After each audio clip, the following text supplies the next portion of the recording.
एक मैं आपको सीक्रेट बताती हूँ। अच्छा। हालांकि इसको बोला गया है बहुत ही गोपनीय रखने के लिए। पूरी दुर्गा सप्तशती की जितनी शक्ति मिला करके है वो उस शक्ति में, उस मंत्र में है। आप जो चाहें उस मंत्र से सिद्ध कर सकते हैं। क्या मंत्र है मैम? जो भी लोग बहुत कष्ट में हैं वो इसको पूरी श्रद्धा से करें और इसका लाभ उठाएं। आपके रुके हुए काम हों, आपका बिजनेस नहीं चलता, धन नहीं रुकता, आपका पारिवारिक सुख नहीं है, विद्या नहीं, बच्चे ठीक से ले पा रहे हैं, आपकी घर में बीमारी है, ऐसी चीज़ों को भी ठीक करने में कारगर देखा गया है। बहुत ही ज़बरदस्त बात बताई है मैम ने।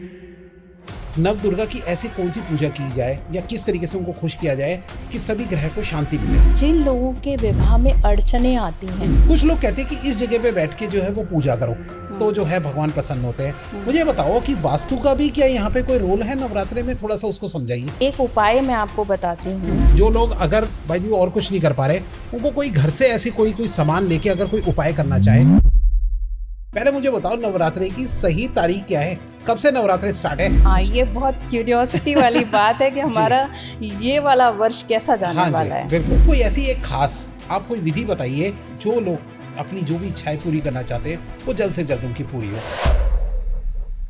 आज मिलने वाला है आपको फुल पैकेज। जी हाँ, नवरात्रि से आज आपको ऐसा पॉडकास्ट मिलने वाला है ना, जो आपको उपाय के साथ साथ एक ऐसा बीज मंत्र भी दिया जाएगा कि जो आपकी लाइफ को बदल के रख देगा। जी हाँ, ये 9 दिन क्या स्पेशल पूजा की जाए, कौन सा मंत्र बोला जाए, क्या ये सारी बातें हैं, इसके पीछे की बहुत ही शानदार नॉलेज भी आज के इस पॉडकास्ट में आपको मिलने वाली है।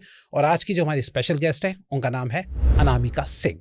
यहाँ एक बहुत ही अच्छी ज्योतिषाचार्य है, साथ में एक अच्छी वास्तु कंसल्टेंट भी है।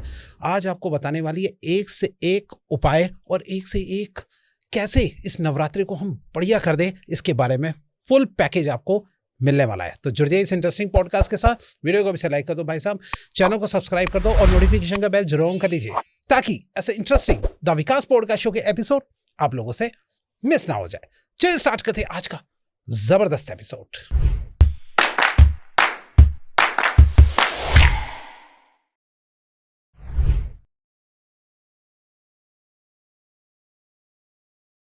मैं विकास आप सबका स्वागत करता हूं अपने YouTube channel the Vikas podcast show में, जहां सिर्फ बातें नहीं होती बल्कि सॉल्यूशन भी दिए जाते हैं। और आज इस सॉल्यूशन के सफर में हमारे साथ है हमारी स्पेशल गेस्ट। चलिए पहले गेस्ट से मिल लेते हैं। नमस्कार मैम। नमस्कार, जय माता दी। जय माता दी। हाँ, आपने नवरात्रि वाइब्स बना दिया है। चलिए जी। माता का एपिसोड हो और एनर्जी ना हो तो कैसे काम चलेगा? सही बात है, सही बात है। मैम जो फर्स्ट टाइम आपको देख रहे हैं, मैं थोड़ा सा चाहता हूँ आप उनको अपने बारे में कुछ बताइए। जी बिल्कुल विकास जी। मैं ज्योतिषाचार्य अनामिका सिंह और मैं एक वास्तुकार भी हूँ। इस जर्नी को मैंने 12 साल पहले शुरू किया था और ये जर्नी करते करते मुझे लगा कि इस फील्ड में जो है इंट्यूशन की बहुत ज़रूरत है। तो मैंने रेकी सीखी, फिर उसके बाद मैंने इस सफ़र को और आगे बढ़ाया, फिर मैंने NLP भी किया, फिर मैंने एरोमा थेरेपी भी किया। लेकिन जब आप गहरे में उतरते हैं, जब आप लोगों को सॉल्यूशन देना चाहते हैं, तब आपको समझ में आता है कि नहीं, सूक्ष्म ऊर्जाओं को समझना इतना आसान काम नहीं है। तो इसके लिए हमें बहुत मेहनत करनी पड़ती है। हम तरह तरह के विषयों को देखते हैं कि कौन से आते जा रहे हैं और हम उसको सीखें और लोगों को उसका फ़ायदा ज़रूर दें। ठीक है मैम, और आज हम भी आपसे थोड़ा सा फायदा उठाना चाहते हैं। बिल्कुल। कि नवरात्रों से इनका भी कुछ बेनिफिट मिल जाए मैम, दर्शकों का भी। माता सब भला करेंगी। सब आपको जो भी सॉल्यूशंस हैं, उपाय हैं, सब माता अपने आप देंगी आज। जी मैम। ठीक है मैम, चलिए हम सबसे पहले फर्स्ट क्वेश्चन से स्टार्ट करते हैं। पहले मुझे एक डाउट बताओ, ये नवरात्रि में 9 ही रात्रि क्यों? क्या है इसके पीछे का राज? थोड़ा समझाइए उसको।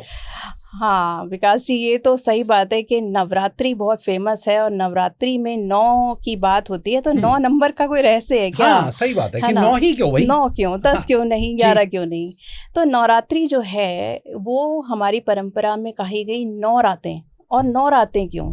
9 रातें इसलिए क्योंकि 9 दिन युद्ध चला देवी दुर्गा का, और जिसमें कि जितने भी राक्षस मारे गए उन सबको मारने के लिए 9 देवियों का प्रादुर्भाव हुआ। तो ऐसे करके 9 देवियां आईं और 9 दिन तक युद्ध चला, और फिर 10वें दिन जो है जब महिषासुर का वध हो गया, उसमें फिर हमें विजयदशमी का बनाना हुआ। तो इस तरह 9 का ये एक प्रचलन हुआ कि नवरात्रि। और इसमें जो रात्रि है, जी, जो रात्रि शब्द है, हाँ, उसका क्यों हमने कहा 9 दिन क्यों 9 नहीं दिन कहा? क्यों नहीं कहा? 9 रात्रि इसलिए क्योंकि रात्रि का मतलब सिर्फ रात से नहीं है, इसका मतलब है अज्ञानता। रात्रि जो बताती है वो दिखाती है कि हमारी चेतना में जो अज्ञानता आ जाती है, हमारी जब हम अपनी चेतना से दूर जाते हैं तो हम अज्ञानता की तरफ बढ़ते हैं। तो ये जो टाइम होता है 9 दिन का, इसमें हम कोशिश करते हैं कि हम अपनी वृत्तियों को हटा करके और अपनी चेतना को ऊपर ले जाने की कोशिश करते हैं, और यही माता का जागरण है और यही इस रात का जो है महत्व है। ओके, वाह, सही से आज एक्सप्लेन पता लगा कि भाई क्या वो नवरात्रि होता क्या है। मैम पहले तो ये बताओ, आजकल त्योहार 2-2 दिन बन रहे हैं, हर एक चीज जो है 2 डेज बन रही है। पहले मुझे बताओ नवरात्रि की सही तारीख क्या है, कब से नवरात्रि स्टार्ट है? कम से कम इस बार नवरात्रे में 2 डेट नहीं आई अरे वाह, अच्छा। वैसे पंचांग के हिसाब से ही मुहूर्त तय किया जाता है, तिथि तय की जाती है कि कोई भी जो शुभ अवसर आता है, कोई त्योहार आता है, तो ज्योतिष में पंचांग के हिसाब से ही निकाला जाता है मुहूर्त। 19 से शुरू होगी और ये चलेगी 27 तक।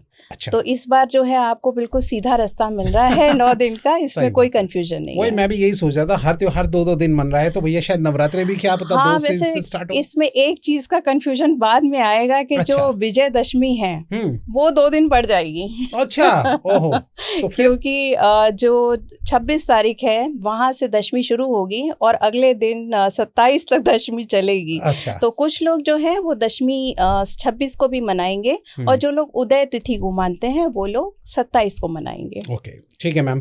थोड़ा सा मुझे ये बताइए कि देखिए हम सबकी जो जिंदगी की सबसे बड़ी चाह होती है मनी, पैसा, तो मुझे ये बताओ कि लक्ष्मी या फिर सरस्वती का क्या इन नवरात्रि में कोई रोल है? आप थोड़ा सा उसको समझाइए।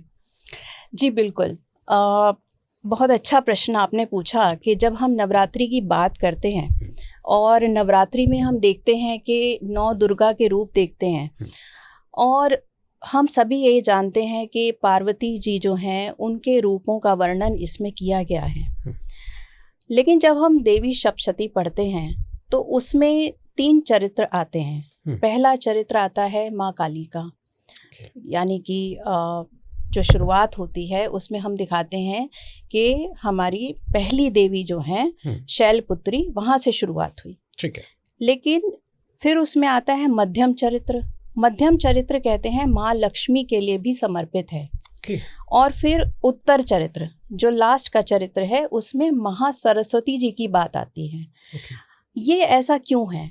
अब हमें तो ये था कि भाई पार्वती जी के सारे रूप हैं, तो इसमें लक्ष्मी जी और सरस्वती जी का क्या रोल आया? सही बात है। ये जो परंपरा है ये शाक्त दर्शन से आती है। शाक्त दर्शन जो है वो मानता है कि देवी जो हैं वो शुरू से ही हैं, सृष्टि के आरंभ से आदि शक्ति हैं। तो आदि शक्ति में सभी रूपों का मिलन है। वो दुर्गा भी हैं, वही पार्वती हैं, वही लक्ष्मी हैं और वही सरस्वती हैं। जिस जिस ऊर्जा की ज़रूरत पड़ती है उस समय वो देवी उस चीज़ के लिए उत्पन्न होती हैं और फिर उस चीज़ का हल निकाला जाता है। तो ऐसे ही जब दुर्गा सप्तशती में 9 दिन जो युद्ध हुआ उसमें हर तरह की ऊर्जा का देवी को ज़रूरत पड़ी और उस हिसाब से तीनों चरित्रों में तीनों का वर्णन आता है। अच्छा, तो मतलब कि वर्णन है लक्ष्मी का और सरस्वती माता का। अच्छा, एक बात बताइए, मैं कई बार ये सुन रहा था, अभी मैंने कहीं पॉडकास्ट जब शूट्स हो रहे तब मुझे पता लगा कि भाई जो माता आती है वो किसी सवारी करके जैसे आती है उसी हिसाब से जो है वो देश में जो है काल परिस्थिति वैसी बनना शुरू हो जाती है। तो मुझे बताओ इस बार माता जो है वो किस रूप में, कहाँ किस सवारी पे चढ़ के आ रही है और हमारे देश के लिए क्या रहने वाला है उसके?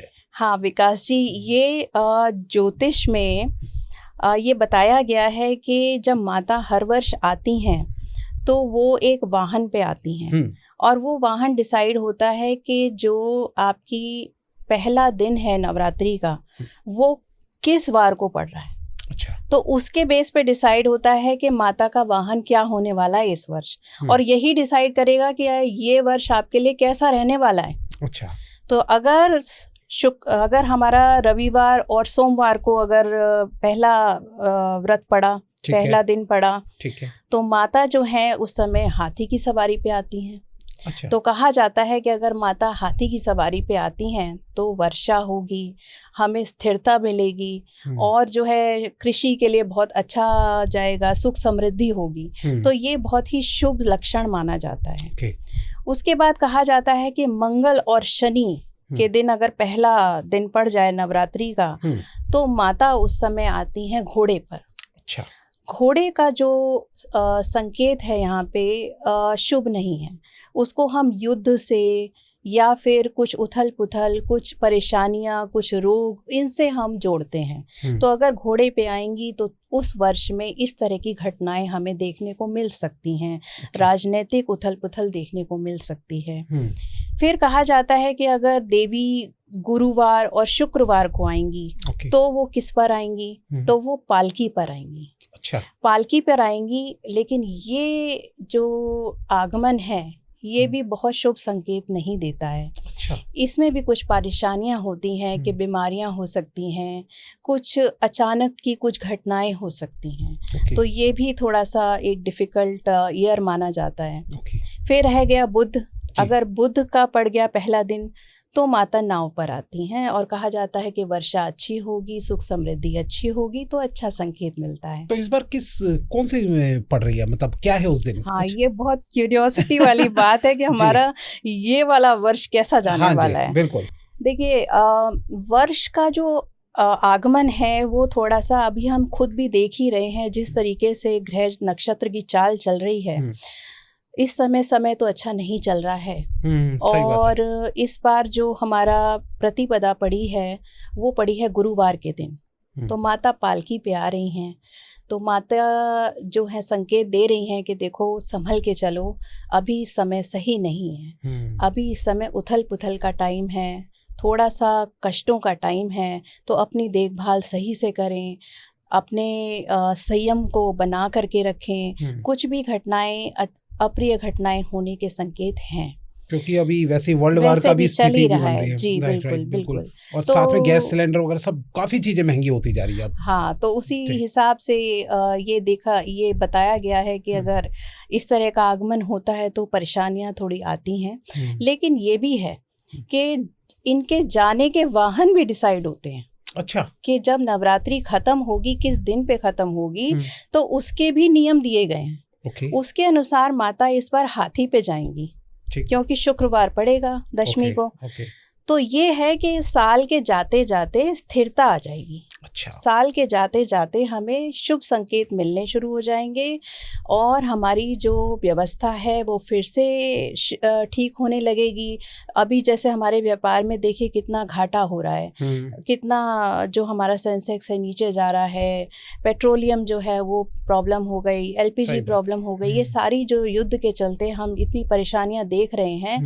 ये लेकिन साल के जाते जाते माता कह रही हैं कि देखो सब कुछ मैं अच्छा करके जाऊंगी। तो उस उम्मीद पे हम माता के लिए उनको हम नमन करते हैं कि माता हम पे रक्षा करें, कृपा करें। यानी कि साल अभी जो 6-7 महीने हैं उसमें थोड़ी प्रॉब्लम झेलनी पड़ेगी, लेकिन साल के आखिरी के 1-2 महीने में हमें सॉल्यूशन मिल सकता है। बिल्कुल, माता की कृपा जरूर होगी जी। अच्छा, मुझे एक बात बताइए कि यहाँ पे जो है पूरे नवरात्रों में दुर्गा सप्तशती का जो है वो पाठ किया जाता है। मुझे बताइए कि ये ही पाठ क्यों किया जाता है और ये किसने लिखा, क्या लिखा, थोड़ा आप इसको समझाइए। नव दुर्गा में दुर्गा सप्तशती का पाठ किया जाता है और ये हमारी प्राचीनतम परंपरा चली आ रही है। दुर्गा सप्तशती कहाँ से आई थी? दुर्गा सप्तशती जो हैं वो मार्कंडेय पुराण में उनका एक हिस्सा है और वहीं से दुर्गा सप्तशती को लिया गया है। इसमें 700 श्लोक हैं और इसमें जैसे मैंने पहले बताया कि इसमें कुछ चरित्र हैं जो हमने अलग अलग बांटे हैं और इसमें 13 अध्याय हैं और इसका एक नियम है पढ़ने का। इसमें जैसे कि आप शुरुआत करेंगे तो बहुत ही नियम के साथ, बहुत ही श्रद्धा के साथ, और आपको मतलब ये ऐसा टाइम है सप्तशती पढ़ने का कि आपको अपने आप को उसमें डुबोना होगा। ये नहीं है कि मैं सुबह जल्दी में हूँ और मैं सप्तशती का पहला ही पाठ कर लेता हूँ और मैं चला जाता हूँ, ऐसा इसमें नहीं होता है। दुर्गा कह लीजिए या शक्ति की पूजा नियम मांगती है शक्ति की पूजा में आप ऐसा नहीं कर सकते हैं कि बिना नियम के, बिना बहुत ही आराम से इन सब चीज़ों को कर दें। नहीं, ऐसा नहीं होता। शक्ति जो है वो नियम अनुशासन मांगती है। तो सप्तशती जो है वो मार्कंडेय ऋषि ने लिखी और वहीं उस पुराण से ही ये आई। ओके मैम, मुझे ये बताइए कि वैसे तो सबको दुर्गा जो ये रामनवमी वगैरह पूरे सारे नवरात्रे हैं, सब पूजा की विधि पता रहती है, लेकिन फिर भी कोई ऐसी एक खास आप कोई विधि बताइए कि जिससे जो है जो लोग अपनी जो भी इच्छाएं पूरी करना चाहते हैं वो जल्द से जल्द उनकी पूरी हो। थोड़ा आप बताइए कि नवरात्रि में कैसे पूजा का प्रोसीजर किया जाए। देखिए, नवरात्रि में जैसे कि हम कहेंगे, एक मैं आपको सीक्रेट बताती हूँ। अच्छा। हालांकि इसको बोला गया है बहुत ही गोपनीय रखने के लिए। इसमें ये भी कहा गया है कि किसी भी अभक्त को, किसी अविश्वासी को कभी भी ये नहीं बताना चाहिए रहस्य। पर मैं ये साझा इसलिए कर रही हूँ कि बहुत सारे हमारे भक्त भी हैं और वो इस बात से अनभिज्ञ ना रह जाएं, ये जीवन उनका ऐसे ही ना चला जाए, क्योंकि जिनको नहीं पता इस बारे में और वो नहीं कर पाएंगे और उसका लाभ नहीं ले पाएंगे।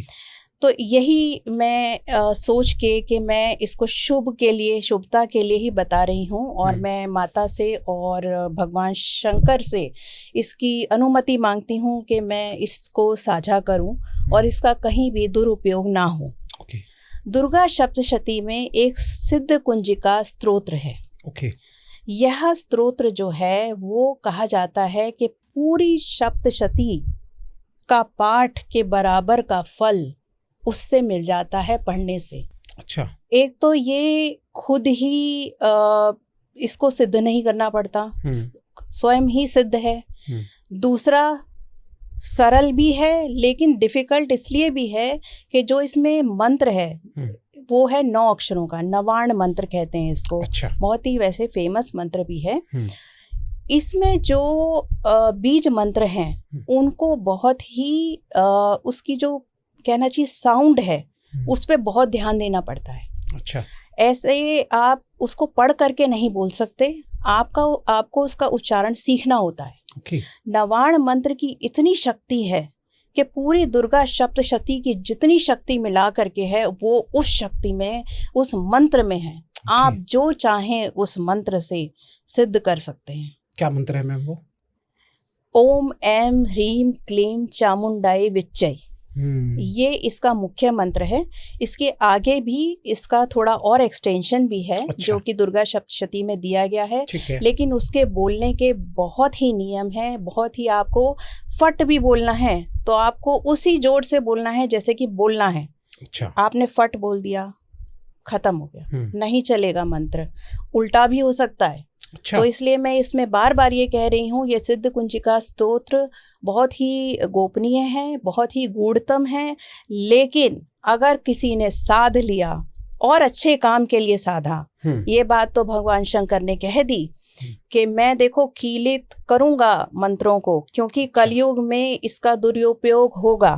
तो पार्वती मैं कीलित करूँगा, लेकिन अगर कोई अच्छी भावना से ये मंत्र करेंगे तो वो सिद्ध होंगे, उनके कार्य सिद्ध होंगे। और ये मैं दावे से कह सकती हूँ, इस मंत्र को मैंने बहुत बार किया है।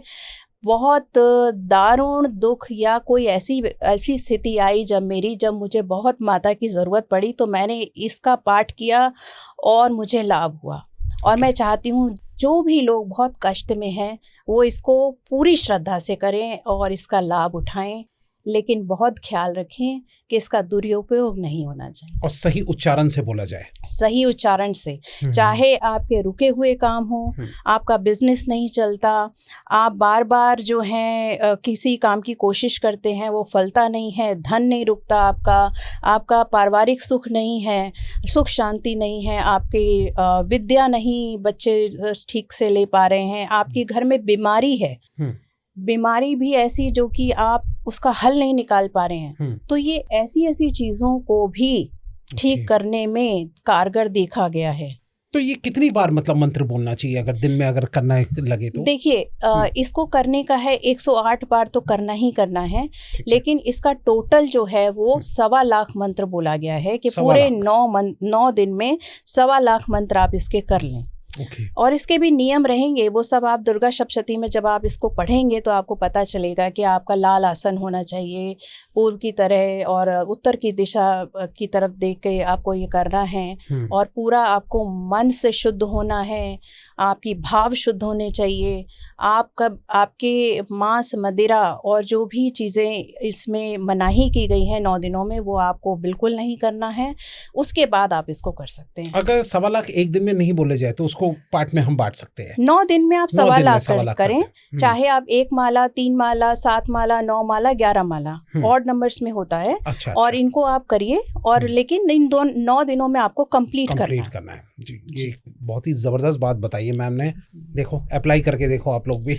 ये बिल्कुल ही ये तो शिव जी का वरदान है, और वरदान है तो वरदान की तरह ही है, और जिसको भी ज़रूरत हो ज़रूर करे। सही बात है। अच्छा मैम, ये बताओ मेरे को, कभी कभी कुछ ये बात समझ नहीं आती कि एक समय ये हुई थी ये घटना, जो भी शुम निशुम की घटना हुई थी, या उस समय माँ ने अपना ऐसे रूप लेके उनका खात्मा किया था। मुझे बताओ आज की डेट में इसका उन बातों से क्या संबंध है? क्या आज भी माँ कहीं से देख रही है और हमें फल दे रही है? आप थोड़ा समझाइए इस बारे में।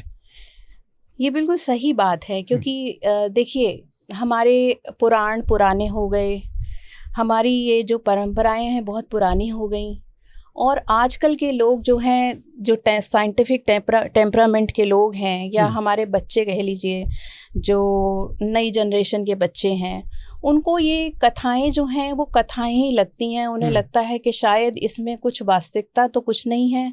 कभी किसी ने इन असुरों को नहीं देखा, सही बात है, देवी को महसूस किया, लेकिन अब इन बच्चों को कैसे बताएं कि देवी क्या है। और इसलिए उनके मन में अविश्वास भी आता है कि हम क्यों करें, हम इन कथाओं को क्यों पढ़ें बार बार।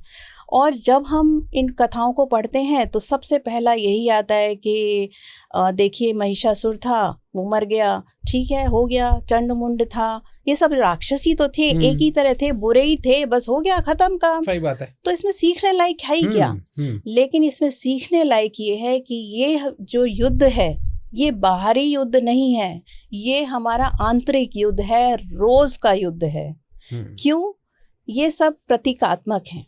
देखिए, जब विष्णु जी शेषनाग पे शैया पे थे और वो योग निद्रा में चले गए, महामाया की कुछ ऐसी रही बात कि वो योग निद्रा में चले गए, उनके कान से मैल निकला, मधु और कैटब। अब वो मधु और कैटब 2 दैत्य बन गए। मधु का मतलब मीठा, कैटब का मतलब कड़वा। अब मधु, अब इसको हम कैसे लिंक करेंगे? लिंक ऐसे हुआ कि मधु मतलब जब आदमी अपना अच्छा सुनना चाहता है, अपने बारे में बड़ाई सुनना चाहता है, उसे पसंद ही नहीं है कि उसके बारे में आप थोड़ा सा भी अगर उल्टा बोल दें, क्रिटिसिज्म कर दें, उसे बहुत बुरा लगेगा, उसके अहम को चोट पहुंचेगी। कड़वा बोल दें तो और भी बुरा, कैसे कैसे बोल दिया, तो ईगो पे आ जाती है, आपके अहम पे आ जाती है बात। ये सब क्या है? ये सब है जो पशु वृत्ति के ही ये कहे जाते हैं जो वृत्तियां हैं। अच्छा। तो हमें ये सीखने को मिलता है कि माता जो है वो मानी गई शक्ति, और शक्ति का जब ये मधु कैटब ने अपनी मूर्तावश ये सोचा कि जो विष्णु जी के नाभि से, कमल से जो ब्रह्मा जी बैठे हैं, तो ब्रह्मा जी को हटा दिया जाए, ब्रह्मा जी का हम वध कर देते हैं और हम बन जाएंगे सृष्टि के रचयिता। अब ये मूर्ता की ही बात थी, और जब आदमी के मन में इस तरह के दोष आते हैं तो एक तरह से वो मूर्ता ही कही जाती है। बिल्कुल। तो उन्होंने ये सोचा, और उधर महामाया देख रही थी कि इनके मन में कैसी भावनाएं आ रही हैं, ये अब जो है कुछ गलत करने की सोच रहे हैं। ऐसे में देवताओं ने देखा और उनसे प्रार्थना की, देवी कुछ तो करिए, नहीं तो ये अगर ब्रह्मा जी को ये मार दिया इनको तो क्या होगा। तो शक्ति ने क्या किया कि अपनी शक्ति को जो योग माया थी और महामाया थी, उनको विष्णु जी से निकाल लिया बाहर, और विष्णु जी जागृत हो गए। अच्छा। विष्णु जी के जागृत होने का क्या मतलब? चेतना जागृत हो गई। अच्छा। चेतना जागृत हो जाएगी तो ये जो वृत्तियां हैं उनके सामने नहीं टिकती। जब चेतना जागृत हो जाती है तो इस तरह की वृत्तियों का नाश हो जाता है। तो विष्णु जी ने मधु कैटभ का नाश कर दिया, उनका वध कर दिया। तो ये बात हुई कि हमें सीखने को मिलता है इन कहानियों से कि कैसे हम अपने अंदर की बुराइयों को नाश करें। ऐसे ही कहानी है महिषासुर की, वो भी यही था कि उसको अहंकार हो गया, उसने देवताओं को पराजित कर दिया। अब अहंकार का नाश कैसे हो? अब अहंकार किस किस तरीके का हो सकता है? किसी को पद का अहंकार है, किसी को यश का है, किसी को अपनी विद्या का है, किसी को धन का है, हर तरह के अहंकार हैं। अब उन अहंकारों को नाश करने के लिए देवी को रूप लेने पड़े। अब अहंकार तरह तरह के वो वेश लेता था, उसको ये विद्या आती थी, कभी वो भैंसा बन जाता था, कभी हाथी बन जाता था, हर तरह के रूप ले लेता था। देवी जो हैं उन्होंने अल्टीमेटली जो है हर तरीके का अपना भी रूप बनाया। उन्होंने देवताओं से आयुध लिए, सबकी एनर्जीज आई और उसके बाद इतनी एनर्जीज इकट्ठी करने के बाद महिषासुर का वध हुआ। 9 देवियां, सारे देवी देवता, उन सब की शक्ति, आयुध, उन सब को मिला करके इतने बड़े राक्षस का वध हुआ। 9 दिन तक युद्ध चला। तो आप सोचिए हमारे अंदर जो वृत्तियां हैं, हम सोचते हैं आज हमने एक मोटिवेशनल पॉडकास्ट सुना है, आज तो हम बिल्कुल सही हो गए हैं और आज हम बिल्कुल पॉजिटिव हो गए हैं और आज हम सब कुछ कर डालेंगे और कल भी कर डालेंगे। लेकिन ऐसा होता नहीं है। It's a long procedure to transform yourself. रोज ही कुछ ना कुछ इंसान के जीवन में प्रॉब्लम फेस होती है, रोज प्रॉब्लम्स आती हैं, रोज नेगेटिविटी आती है। 9 दिन युद्ध चलने का मतलब है कि आप ये ना समझिए कि एक दिन में आपकी वृत्ति खत्म, एक दिन में आप शुद्ध आत्मा हो गए, नहीं हो पाएंगे। पूरा जीवन, कई जन्म लग जाएंगे कि हम शुद्ध चेतना बन पाए। तो ये लंबा युद्ध है और ये आंतरिक युद्ध है। यानी कि ये जीवन में जो भी आजकल की प्रॉब्लम फेस हो रही है वो एक तरीके से इन चीज़ों को रिलेट करती है। बिल्कुल ये रिलेट करती है। अगर हम उसको उसी तरीके से पढ़ें, आज के कॉन्टेक्स्ट में पढ़ें, तो आपको ये कहानियों का माध्यम बहुत अच्छा है। कहानियों से आपको याद रहता है, कॉन्टेक्स्ट याद रहता है। नहीं तो हम अगर रोज ही एक ही बात बोले, देखो अहंकार अच्छी बात नहीं होती, देखो क्रोध अच्छी बात नहीं होती है, कौन सुनने में इंटरेस्टेड रहेगा? बच्चे कहेंगे ठीक है कितनी बार सुनाओगे, लेकिन मैं उसको कहूंगी आ जाओ आज मैं तुम्हें चंडमुंड की कहानी सुनाती हूँ। अच्छा चंडमुंड कौन थे?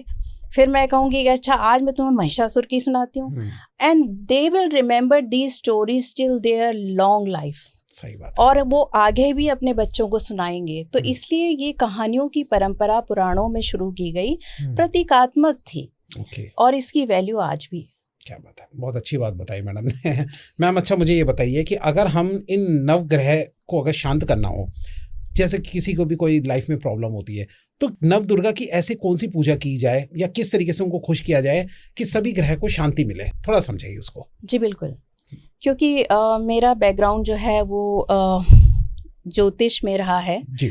और ज्योतिष में हम लोगों ने देखा कि नवग्रह जो हैं वो कहीं ना कहीं इन ऊर्जाओं से भी संबंध रखते हैं।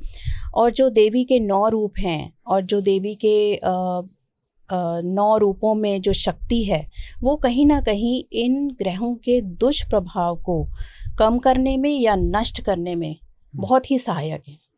तो हम क्या कर सकते हैं कि जैसे आपकी कुंडली का विवेचन अगर हुआ है और आप जानते हैं कि आपको चंद्र दोष है, मंगल दोष है, शनि दोष है, किसी भी अगर ग्रह का दोष है, तो इन 9 दिनों में आप उसका भी निवारण कर सकते हैं। अच्छा। जैसे कि आप पहली प्रतिपदा पे जब पहली देवी की पूजा करते हैं तो शैलपुत्री हैं। शैलपुत्री की जो पूजा की जाती है उसमें हम कहते हैं कि आप सफ़ेद रंग का प्रसाद चढ़ाएं और हम कहते हैं कि उस दिन चंद्रमा जो है उसको हम पूजते भी हैं और चंद्रमा का अगर दोष होता है तो उसका निवारण भी होता है। तो उसमें हम जिसका अगर चंद्रमा खराब है तो उसे सफ़ेद वस्तुओं का दान करना चाहिए। ये जानना बहुत ज़रूरी है कि चंद्रमा खराब है, वीक है, तभी आप दान करेंगे। सही बात है। वरना नहीं करेंगे, नहीं तो और प्रॉब्लम हो ये नहीं है कि किसी ने बता दिया कि देखो पहले नवरात्रि पे जो है सफ़ेद कपड़े दान कर दो, सफ़ेद चीज़ें दान कर दो। अब पता चला उसका तो चंद्रमा बहुत अच्छा था और उसने दान कर दिया। तो दान तब किया जाता है जब दोष को ख़त्म करना हो। हाँ, तो इसमें हमें पता होना चाहिए कुंडली में कि अगर हमारा चंद्र दोष है, चंद्र के साथ राहु केतु शनि कोई बैठ जाता है, उसकी दृष्टि आ जाती है, तो हम कहते हैं चंद्रमा वीक है, या चंद्रमा अगर वृश्चिक राशि में नीच का हो गया तो चंद्रमा पे भारी पड़ जाता है। तो मानसिक जो परेशानियां हैं वो चंद्रमा से आती हैं ज्योतिष में। तो उन भावनाओं को कंट्रोल में करने के लिए जो पहली देवी हैं उनका हम पूजा विधि करते हैं और उसमें उसी प्रसाद को चढ़ाते हैं और माता से कहते हैं कि हमें चंद्र का दोष जो है वो उसका निवारण कर दीजिए। यानी कुल मिला के कुंडली का एनालाइज होना जरूरी है, तब जाके हमें जी बिल्कुल, ये तो बहुत ज़रूरी है। नहीं तो आप अगर मैं ये उपाय कह दूं और आप सिर्फ मेरे कहने पे दान कर देंगे तो आपका नुकसान हो जाएगा। तो आपको ये तो ज़रूर पता होना चाहिए, किसी भी ज्योतिषी से आप ये पता करें कि आपके कौन से ग्रह भारी हैं, कौन से अच्छे हैं, और उनका निवारण आप इन नवरात्रों में कर सकते हैं। अब जैसे दूसरी माता को लेते हैं, दूसरी माता है ब्रह्मचारिणी। ब्रह्मचारिणी में कहा गया कि मंगल का दोष अगर है आपकी कुंडली में तो मंगल दोष का निवारण कर सकते हैं। आप मसूर की दाल का उस दिन दान कर दें, आप लाल पुष्प माता को अर्पित कर दें। तो इस तरह से हमने कहा, और इसी तरीके से हम मंत्र का भी उस दिन उच्चारण करते हैं। जैसे पहले वाले में ओम चंद्राय नमः, सिंपल मंत्र होते हैं इनके, बहुत ही छोटे मंत्र होते हैं। उसकी 108 बार आप माला करें, और मंगल के लिए ओम मंगलाय नमः हो जाता है। फिर तीसरी आ जाती है हमारी चंद्र घंटा। चंद्र घंटा जो है शुक्र को ठीक करती हैं। जिनका दाम्पत्य जीवन सही नहीं चल रहा है तो उनके लिए इन माता को खीर चढ़ाई जाती है। इसमें भी सफेद वस्तुओं का, मिठाइयों का दान किया जाता है, पर पहले समझ लें कि शुक्र खराब है। लेकिन तो आप ना फिर भी एक बार 9 के 9 का बता दीजिए कि किस में क्या क्या उपाय किया जाए, ताकि अगर कोई कुंडली को एनालाइज भी कर ले और उनको पता लग जाए भाई ये प्रॉब्लम है हमारी, तो हम इस दिन ये कर लेंगे। थोड़ा बता दीजिए। बिल्कुल बिल्कुल। जैसे कि मैंने मैम से भी आप डायरेक्ट कनेक्ट कर सकते हो। मैम का नंबर मैं डिस्क्रिप्शन में रखूंगा और साथ में कमेंट में भी पिन करके रखूंगा। आप चाहो आप कुंडली एनालाइज कर देते हैं। जी बिल्कुल बिल्कुल, मैं तो मैम से आप कनेक्ट कर सकते हो। जी जी जी ठीक है मैम, आप थोड़ा फिर भी बता दीजिए जो अगर इन केस आपसे कनेक्ट नहीं कर पा रहा तो वो क्या करे। बिल्कुल बिल्कुल। तो चौथी माता के बारे में हम बात करते हैं, कूष्मांडा। कूष्मांडा को कहा गया कि सूर्य का जो अंश है वो भी कूष्मांडा को माना गया। तो सूर्य देव अगर आपकी पत्री में सही नहीं है, अगर वो राहु केतु के साथ बैठे हैं, शनि के साथ बैठे हैं, या नीच अवस्था में बैठे हैं, तो सूर्य का प्रभाव आपको अच्छा नहीं मिलेगा। आपका आत्मविश्वास अच्छा नहीं होगा। आप जो हैं अपने लिए ये परेशान रहेंगे कि मेरा इस जीवन में क्या ध्येय है, मैं क्यों आया हूँ, और मेरे को जो मार्ग है सही मार्ग नहीं मिल रहा है। क्योंकि सूर्य हमारी आत्मा का भी कारक है। अगर आत्मा ही हमारी व्यथित है, या यूं कहिए कि हमारा आवरण पड़ा हुआ है, जब राहु के साथ सूर्य ग्रहण बना लेता है तो समझिए कि इंसान जो है इतना परेशान हो जाता है कि वो हर परिस्थिति में उसे सब कुछ नेगेटिव दिखाई देता है और वो अपने जीवन को चला नहीं पाता। तो कूष्मांडा जो कही गई, वो कही गई कि वो सूर्य देव को आपका सूर्य देव को, सूर्य देव तो अपने आप में है ही जी। आत्मा के कारक, और वो तो सबको दे रहे हैं जीवन। सही बात है। आपकी कुंडली में सूर्य को ठीक करती हैं। उनको आप जो है दीपक जलाएं, घी का दीपक जलाएं, और ओम सूर्याय नमः का पाठ करें, जप करें, और उनको मालपुआ भी खिलाएं। गेहूं और कहा जाता है कि गुड़ का दान करें। अच्छा, उस दिन गेहूं और गुड़ का दान करें और मालपुआ उनको खिलाएं। ठीक है मैम। फिर उसके बाद आती हैं 5वीं स्कंद माता। स्कंद माता जो है वो बुध प्लैनेट से रिलेटेड है। अगर आपका बुध खराब है तो व्यापार में आपको दिक्कत देगा, विद्या में दिक्कत देगा, इस तरह की अड़चने, मस्तिष्क से रिलेटेड। तो बुद्धि का कारक बुध है। तो अगर स्कंद माता को आप जो हैं हरी चीज़ें जैसे कि हरा केला या हरे फल चढ़ाते हैं, तो माता प्रसन्न होती हैं। खीरा भी हो गया, इस तरीके की सब्जी वगैरह, जो भी आप हरी चीजें चढ़ाते हैं तो माता प्रसन्न होती हैं। और आप ओम बुद्धाय नमः का जाप करेंगे तो इससे आपके व्यापार में वृद्धि होगी और आपका जो है विद्या अर्जन करने में आपको आसानी होगी। ऐसा ये महात्मा माना गया। फिर उसके बाद हमारी आती हैं कात्यायनी देवी। कात्यायनी देवी बृहस्पति ग्रह को देखती हैं। अगर बृहस्पति आपके बिगड़े हुए हैं तो बृहस्पति को माना गया है कि वो कुंडली में 5 घरों का फल देने वाले हैं। 5 घरों का फल। अगर बृहस्पति बिगड़ गए तो आपके जीवन की 70% चीज़ें तो खराब ही हो जानी है। अच्छा। तो इसलिए बृहस्पति को ठीक करना वो आपके लिए एक तो आपका कहना चाहिए गृहस्थ जीवन को भी सही करते हैं। आपका कहना चाहिए जो कॉन्फिडेंस लेवल है या फिर आपका विजडम है, धर्म के प्रति जो आपकी गति होनी चाहिए, वो सब जो है वो आपका बृहस्पति देखते हैं। तो बृहस्पति को ठीक करने के लिए आपको कात्यायनी माता की जो है वो पूजा अर्चना करनी चाहिए।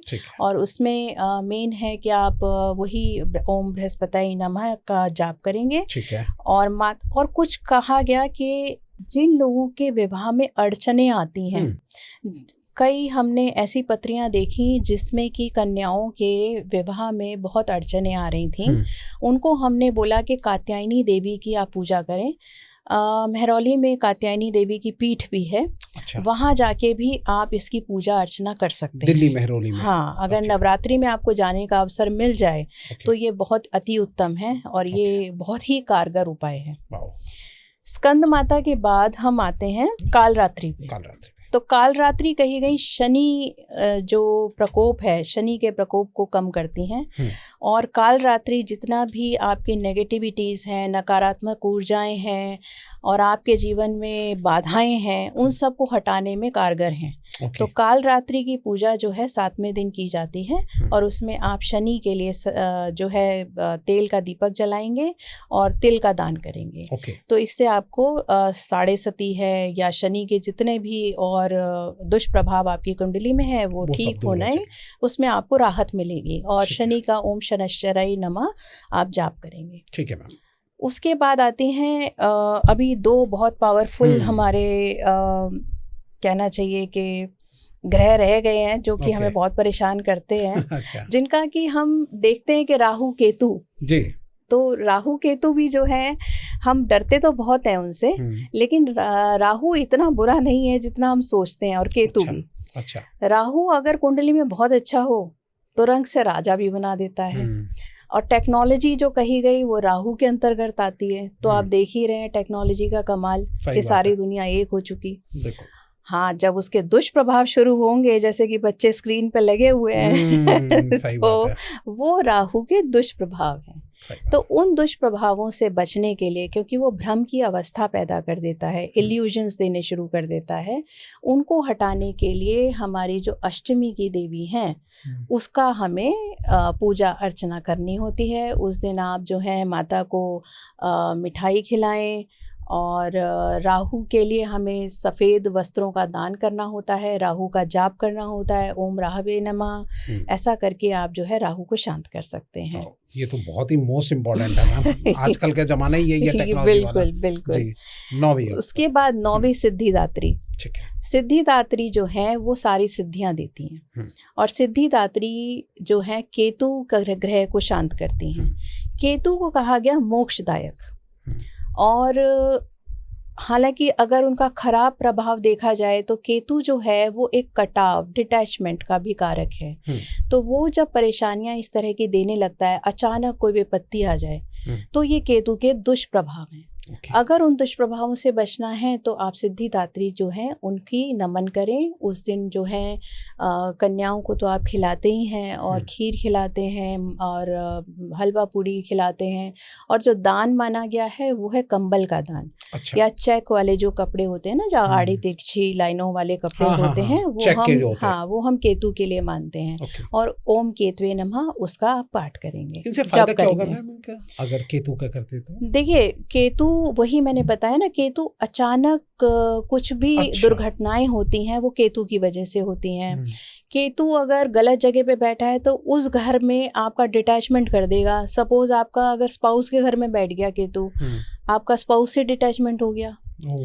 आपका घर में बैठ गया, आपका घर से डिटैचमेंट हो गया। पढ़ाई में बैठ गया, पढ़ाई से डिटैचमेंट हो गया। केतु ये दुष्प्रभाव जो है वो ऐसे लेके आते हैं कि फिर वो आप बहुत विचलित हो जाएंगे। मतलब सडन प्रॉफिट या सडन लॉस, सबकी जिम्मेदारी यही होती है। सडन प्रॉफिट में तो इनका रोल नहीं है। अच्छा, सडन नहीं है। प्रॉफिट तो अगर राहुल लेकिन- देंगे। अच्छा, वो राहुल ही देंगे। हाँ, ये सडन नुकसान दे देते हैं। अच्छा।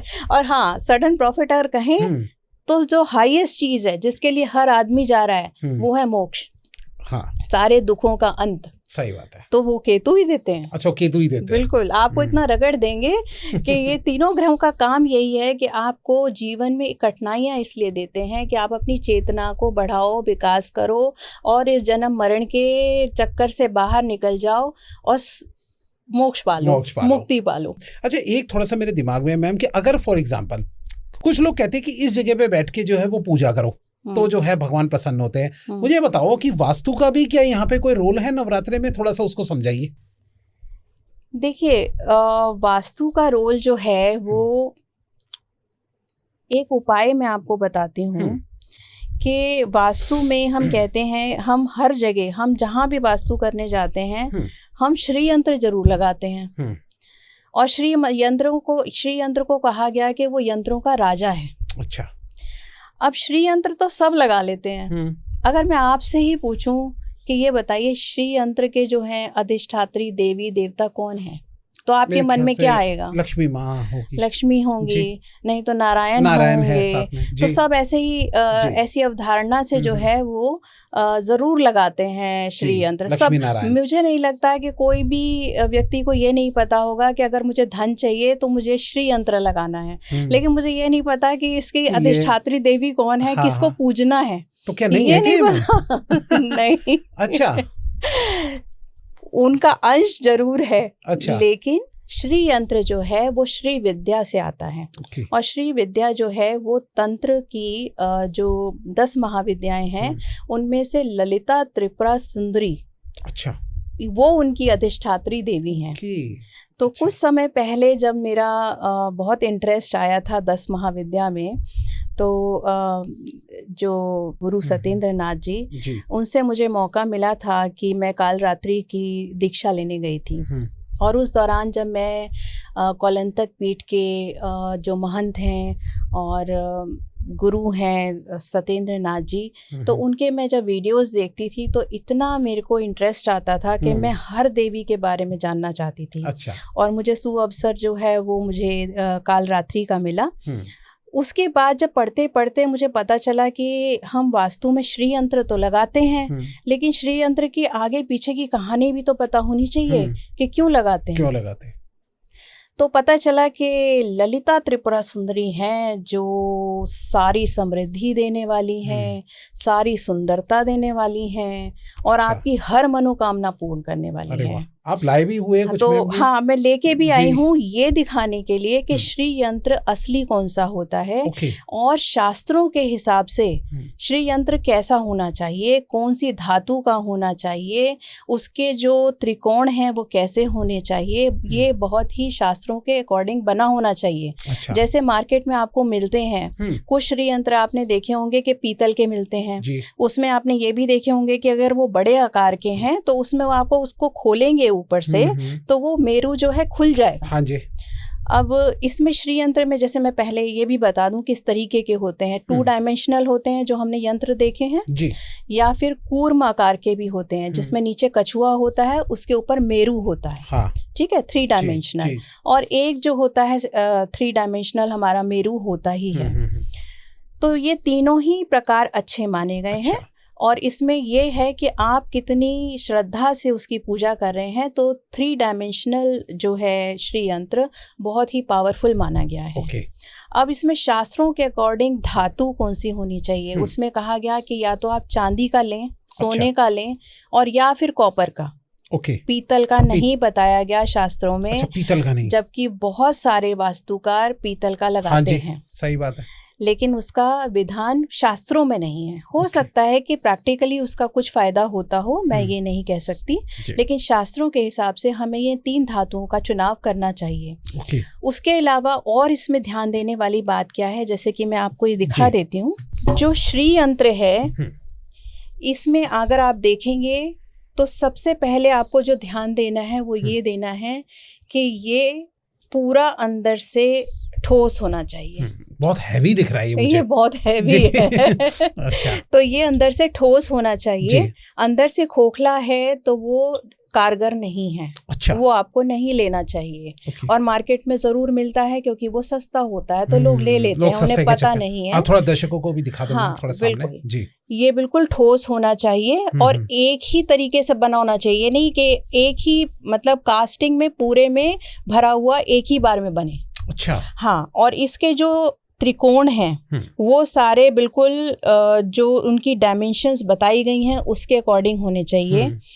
इसके जो पेटल्स हैं, जो पत्तियां हैं, वो भी उसी आकार में और उसी नंबर में होनी चाहिए। जो इसका पहला भाग है इसको हम कहते हैं भोपुर। अच्छा। भोपुर कहते हैं। इसमें जो है ये पृथ्वी लोक को बताया गया, ठीक है। उसके बाद जब हम इसके अंदर जाते हैं तो इसमें क्या है, 8 मातृकाएं हैं, फिर उसमें देवियां हैं। हम चढ़ते चढ़ते ये बाहर से अंदर की तरफ जाने की यात्रा है। फिर उसके बाद 16 कमल के पत्ते आएंगे। अच्छा। अष्ट, उसको कहते हैं षोडश कमल। फिर उसके बाद अष्ट दल। फिर उसके बाद 43 इसमें त्रिकोण होते हैं। अच्छा। और लास्ट में बिंदु।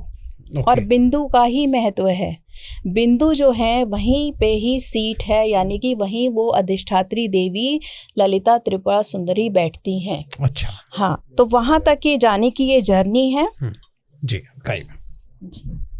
तो ये मैम, ये अगर कोई दर्शक लेना चाहे जी, तो क्या कितने का मिलता है और क्या है इसका, और ये सब आप बात में मतलब उन्हीं को बता पाएंगे आप। जी। ये जो है जो दर्शक इसको लेना चाहते हैं हमारे पास ये अवेलेबल रहता है। और ऑन रिक्वायरमेंट बनता है, छोटा भी बनता है, 3x3 इंच का हो, 5x5, 9x9, डिपेंड करता है कि आपका घर कितना बड़ा है। और इनको कहाँ रख सकते हैं मैम वैसे? इसको हम जो है नॉर्थ ईस्ट में, अच्छा, मतलब कि उत्तर पूर्वी दिशा में रखा जाता है, जहां हम अक्सर मंदिर को ही बनाने को कहते हैं। और इसकी नियमित रूप से आपको पूजा करनी होती है। और श्री यंत्र जो है इसको हल्के में ना लें और इसको सिर्फ रख के छोड़ दें और आप सोचें कि आपके सारे काम पूरे हो जाने वाले हैं, आपका व्यापार चलने वाला है, आपके पास पैसे आने वाले हैं, तो ऐसा कुछ नहीं होने वाला है। जब तक कि आप नियमित पूजा नहीं करेंगे तब तक कुछ नहीं होने वाला।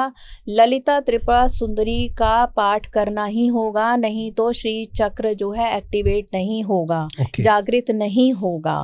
तो ललिता त्रिपुरा सुंदरी का आपको पाठ करना है। उसके बहुत नियम हैं, मैं उन नियमों को नहीं बता पाऊंगी क्योंकि ये तंत्र की विधि है। उसी के जरिए आपको दीक्षा लेनी होगी। समझ गया। दीक्षा के बाद आप इसको अच्छे से पूजा कर सकते हैं। लेकिन ऐसा नहीं है कि अगर आपने दीक्षा नहीं ली तो हम श्री यंत्र नहीं रख सकते जी, ऐसा नहीं है। अच्छा। ललिता त्रिपुरा सुंदरी का स्तोत्र है, उसका पाठ आप जो है करें या सुने। ललिता त्रिशती मतलब 300 जो उनके नाम हैं, अच्छा, उनका जाप करें, सुने। खड्ग माला है उसको सुने और मतलब उसका सुन भी सकते हैं। ओके। आप इसको सुनते रहें और इनके जो नाम हैं, जैसे ललिता सहस्त्र नाम जो है उसमें 1000 नाम दिए गए देवी के, उनके मीनिंग को समझने की कोशिश करें। ठीक है मैम। अगर आप वो नहीं कर पाते हैं तो त्रिशती का पाठ करें, 300 नाम का शुरुआत करें, उनके मीनिंग को समझें।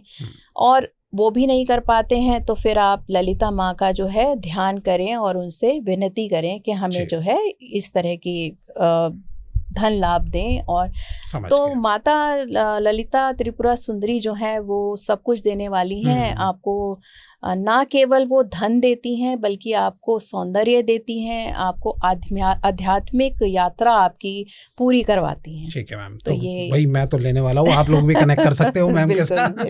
ठीक है ma'am, thank you so much. और अब मैं आपसे एक छोटा सा एक उपाय जानना चाहूँगा मैम, कि जो लोग अगर भाई जी और कुछ नहीं कर पा रहे, उनको कोई घर से ऐसी कोई सामान लेके अगर कोई उपाय करना चाहे उसका थोड़ा बताइए मैम, कि अगर कोई नवरात्रि में कौन सा बेस्ट एक उपाय है। हाँ विकास जी, जैसे आपने पूछा कि कुछ सरल उपाय बताएं जो कि हम इस नवरात्रि में कर पाएं, और कोई भी चाहे वो आर्थिक सक्षम हो चाहे ना हो, कुछ तो उपाय ऐसे होने चाहिए जो हम आसानी से कर पाएं और देवी को प्रसन्न कर पाएं। तो इसमें पहला उपाय आता है लौंग का। अच्छा। कहा जाता है कि अगर नकारात्मक ऊर्जाएं आपके घर में बहुत ज़्यादा हो गई हैं तो आप दीपक में 2 लौंग डाल दें और उसका आप आरती करें, तो उससे आपकी नकारात्मक ऊर्जाएं घर की चली जाती हैं। तो एक तो उपाय ये हो गया। कुछ लोग लौंग का जोड़ा भी चढ़ाते हैं माता को, और इससे भी कहते हैं कि धन समृद्धि आती है। ओके। दूसरा उपाय जो है वो है सुपारी का। जब हम शुरू में ही कलश स्थापना करते हैं और सुपारी को गणेश जी मान के हम लोग रखते हैं, उसी सुपारी को आप अपनी तिजोरी में रख लें और वो आपकी धन वृद्धि करेगा। तो ये भी एक उपाय जो है हम धन वृद्धि के लिए बताते हैं। फिर एक है पान में 2 लौंग का जोड़ा लगा करके माता को समर्पित किया जाता है। इससे कहा जाता है कि आपके घर में जो है शांति बनी रहेगी और दाम्पत्य जीवन जो है वो बहुत अच्छा चलेगा। ठीक है। उसके बाद एक छोटा सा उपाय है कि हल्दी की गांठ का। हल्दी की गांठ जो है वो आप पीले कपड़े में बांध करके उसको अपनी तिजोरी में रख लीजिए। वो भी आपकी धन वृद्धि का काम करेगा और जो रोग है, दोष है, इस तरह के वो हटाता है। इसके अलावा हम कहते हैं कि जो नारियल है, नारियल जो है वो प्रसाद के रूप में तो दिया ही जाता है। बाकी अगर राहु से अगर आप परेशान हैं, राहु दोष है, तो उसके लिए 7 नारियल एंटी क्लॉकवाइज 7 बार आप उस व्यक्ति के ऊपर से वार के और उसको बहा देंगे तो आपको राहु से भी शांति मिल जाएगी। क्या बात है। तो ये कुछ उपाय हैं जो कि सरल हैं और इस नवरात्रि में आप जरूर कर सकते हैं। मैम, जो आपने ये पान और ये सब बताया है, क्या हम इनको घर के मंदिर में ही चढ़ा सकते हैं या बाहर किसी मंदिर में जाके करना होगा? नहीं, ये अपने घर में भी आप चढ़ा सकते हैं। बिल्कुल। बाद में क्या करना है उनका? बाद में तो वही एक नियम होता है कि आप उसको शुद्धता से जो है उसको विसर्जन कर देते हैं। तो यही इसका विधान है।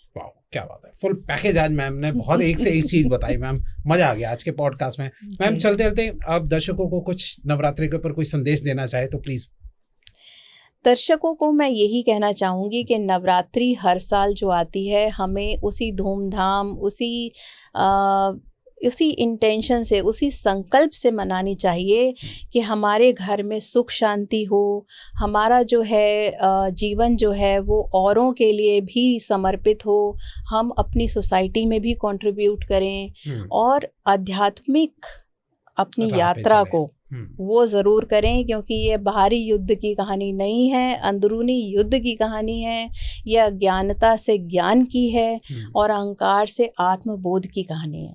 तो मैं यही उनको संदेश देना चाहूँगी। मैम, एक बात चलते चलते मेरे दिमाग में अभी आई है और कई लोगों के कमेंट भी आते हैं, तो इसलिए मैं आपसे ये थोड़ा सा पूछना चाहता हूँ, अगर जो भी आप उपाय बता रहे हैं, अगर कोई मंत्र या कुछ भी, अगर किसी को लेडीज़ की ऐसी कोई प्रॉब्लम होती है, क्या वो कर सकती है या नहीं करे उनको? हाँ, ये आपने अच्छा प्रश्न किया कि उस समय जो है उस टाइम में जो है स्त्री को क्या करना चाहिए, पाठ करना चाहिए, सप्तशती का पाठ करना चाहिए, नहीं कि इसमें विधि विधान क्या है।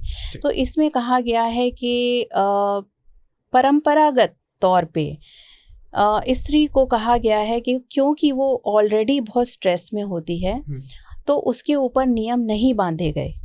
इसको आप ये ना समझें कि उनको इस चीज़ से अलग हटाया गया, उनकी बल्कि केयर की गई। उनको ये कहा गया कि तुम इस समय आराम करो, मानसिक जाप करो।